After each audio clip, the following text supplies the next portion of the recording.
छत्तीसगढ़ में कांग्रेस संचार विभाग अध्यक्ष सुशील आनंद शुक्ला ने बड़ा बयान दिया है। उन्होंने लोकसभा चुनाव की तैयारी को लेकर कहा कि कांग्रेस की भारत जोड़ो न्याय यात्रा मणिपुर से मुंबई तक चलेगी। जल्द ही छत्तीसगढ़ से ये यात्रा गुजरेगी। लोकसभा चुनाव में कैंडिडेट के चयन को लेकर कहा कि लोकसभा चुनाव में कौन सा प्रत्याशी उतरेगा, इसका फैसला चुनाव समिति ही लेगी। राशन कार्ड के नवीनीकरण को लेकर कहा कि एक बार फिर से भारतीय जनता पार्टी अपना पुरानी मानसिकता दिखा रही है। भूपेश बघेल की सरकार में ऐसा राशन कार्ड बना जो कि फिंगरप्रिंट से भी राशन देता है। ऐसे में नवीनीकरण की जरूरत नहीं थी। उन्होंने शराबबंदी को लेकर कहा कि जब भूपेश बघेल की सरकार भी, तब बीजेपी का हर एक कार्यकर्ता शराबबंदी का मुद्दा उठा रहा था। अब केंद्र में भी उनकी सरकार है और राज्य में भी उनकी सरकार है, फिर भी शराबबंदी नहीं हुई।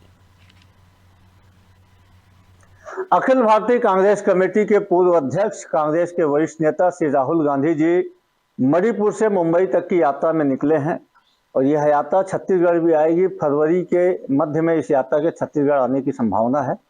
इसकी तैयारी के लिए वरिष्ठ नेताओं को प्रदेश का संयोजक बनाया गया है। इसके अलावा अलग अलग जिलों में अलग अलग संयोजक बनाए गए हैं। विभिन्न प्रकार की कमेटियां बनाई गई है। इन कमेटियों को इस यात्रा के सुचारू रूप से संचालन की जिम्मेदारी दी गई है। अब चुनाव किसको लड़ना है, किसको नहीं लड़ना है, यह निर्णय लेने का काम हमारी चुनाव समिति का है। चुनाव समिति में विभिन्न प्रकार के मंथन हो रहे हैं। चुनाव समिति और स्क्रीनिंग कमेटी मंथन करके जो निर्णय लेगी, सारे लोग उसको स्वीकार करेंगे। और अभी प्रारंभिक तौर पे चर्चा हुई है। इस चर्चा में तमाम तरीके के बिंदुओं पे चर्चा होती है कि पूरे तरीके से नए लोगों को उतारा जाए या वरिष्ठ लोगों को उतारा जाए, अनुभवी लोगों को उतारा जाए या फिर युवाओं को मौका दिया जाए। ये तमाम तरीके के सवाल आते हैं, उसमें मंथन होता है। अभी किसी भी प्रकार का कोई निर्णय नहीं हुआ। आत्म प्रचार के लिए, अपनी फोटो छपवाने के लिए मुख्यमंत्री और खाद्य मंत्री राशन कार्ड को बदली कर रहे हैं। छत्तीसगढ़ में जो वर्तमान में राशन कार्ड बना हुआ है, देश में अकेली ऐसी प्रणाली छत्तीसगढ़ में लागू है जहां पे कि फिंगरप्रिंट लगाने के बाद ही राशन मिलता है।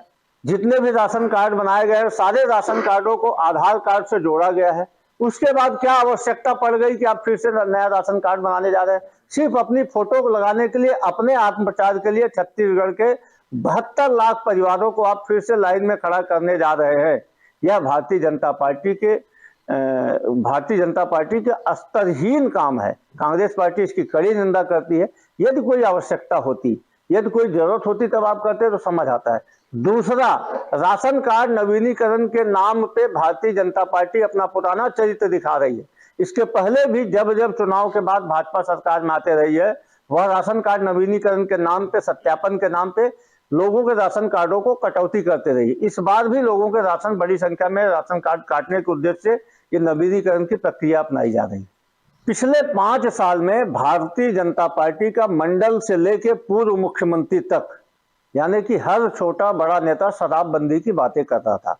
शराबबंदी को लेकर हमारी सरकार को कटघरे में भी खड़ा करने का प्रयास किया गया। तो अब जब भारतीय जनता पार्टी की सरकार बन गई है, तो शराबबंदी के बारे में भारतीय जनता पार्टी का क्या स्टैंड है, सरकार का क्या स्टैंड है, कब शराबबंदी लागू कर रहे हैं, भारतीय जनता पार्टी को बताना चाहिए।